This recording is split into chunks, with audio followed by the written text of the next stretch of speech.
안녕하세요.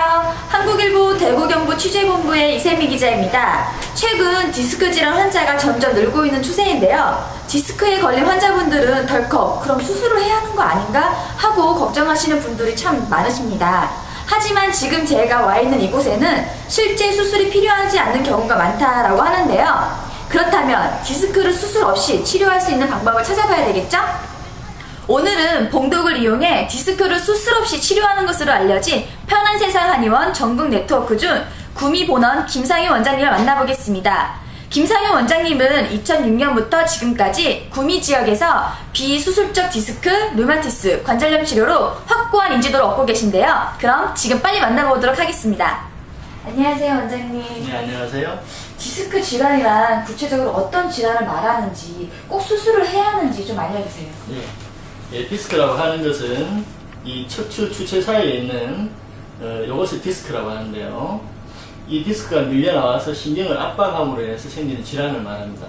대개 증상으로는 요통이 시작이 되고 다리에 통증이 일어나는 것이 보통인데, 초기에는 허리에 통증이 있을 수 있겠지만 차츰차츰 통증이 다리만 나게 됩니다.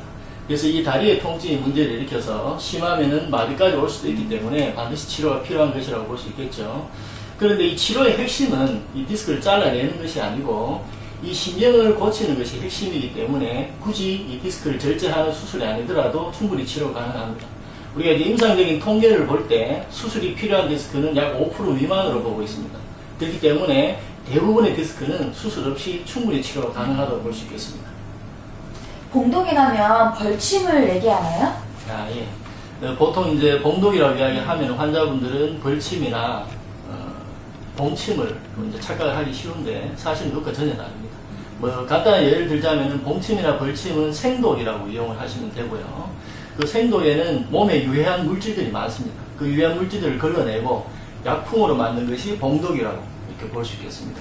그렇기 때문에 우리가 생독을 그대로 사용하게 되면은 부작용이 아주 심각하기 때문에 그런 부작용을 없애고 안전하게 치료할 수 있도록 봉독이라는 약품이 개발된 것입니다.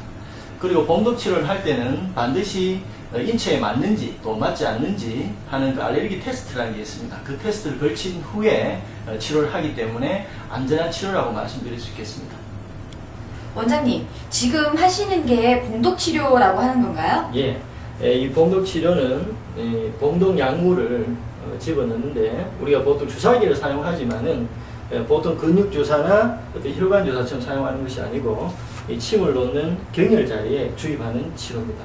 쉽게 이야기하면 피부에 이렇게 약하게 짧게 들어간다고 보시면 되겠습니다. 편한 세상 한의원에서는 어떻게 봉독을 이용해서 디스크 질환을 치료하는지, 또 디스크 외에 다른 질환을 치료하는 요법이 있는지 좀 알려주세요. 예. 아까 전에도 말씀드렸다시피 이제 봉독을 이용해서 손상된 신경만 치료를 하면은 해결이 되는데, 이 치료법이 원래는 한국에서 대대로 내려온 치료법이 아닙니다.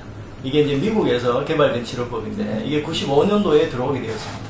그래서 우리가 초창기에는 처음에는 봉독만 사용해서 디스크 환자들을 치료를 했는데 그렇게 하다 보니까 조금 부족한 면이 발견이 되어서 최근에는 여러 가지 복합된 시술로 발전되게 되었습니다. 그래서 지금은 봉독 외에 약침이라든가 환약이라든가 전통적인 침요법이라든가 매손요법들이 한꺼번에 복합적으로 그 환자 개개인에 따라서 맞춤별로 처방을 하고 있습니다. 그래서 현재는 좀 더 발전된 형태로 치료를 한다고 볼 수 있겠죠.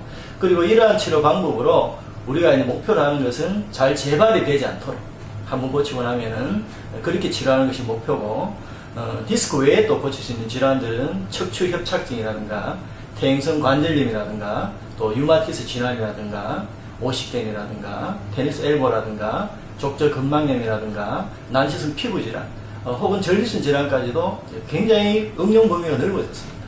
예, 그러한 질환들을 다 같이 치료할 수 있는 거죠. 디스크 질환을 예방하기 위해서 평소 생활 습관이나 피해야 할 것들이 있다면 뭐가 있을까요? 보통 이제 운동을 어떻게 하면 좋냐고 이렇게 물으시는 환자분들이 많은데요. 가장 이제 중요한 것이 근력과 유연성을 길러주는 운동이 좋습니다.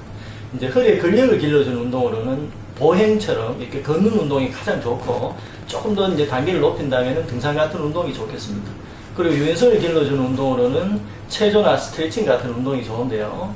이때 중요한 것은 그 환자가 자신의 체력에 맞게 적합한 강도의 운동을 하셔야지만은 효과를 볼 수 있지, 또 무리하게 하게 되면 오히려 역효과가 나게 됩니다.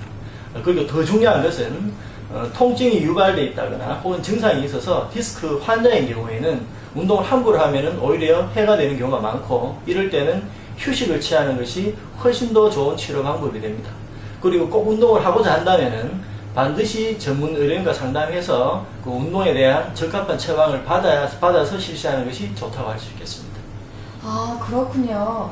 저희 어머니 역시 디스크 질환을 앓고 있어서 오늘 유난히 더 경청하게 됐는데요. 오늘 도움 말씀 주셔서 정말 감사드립니다. 네, 감사합니다. 감사합니다.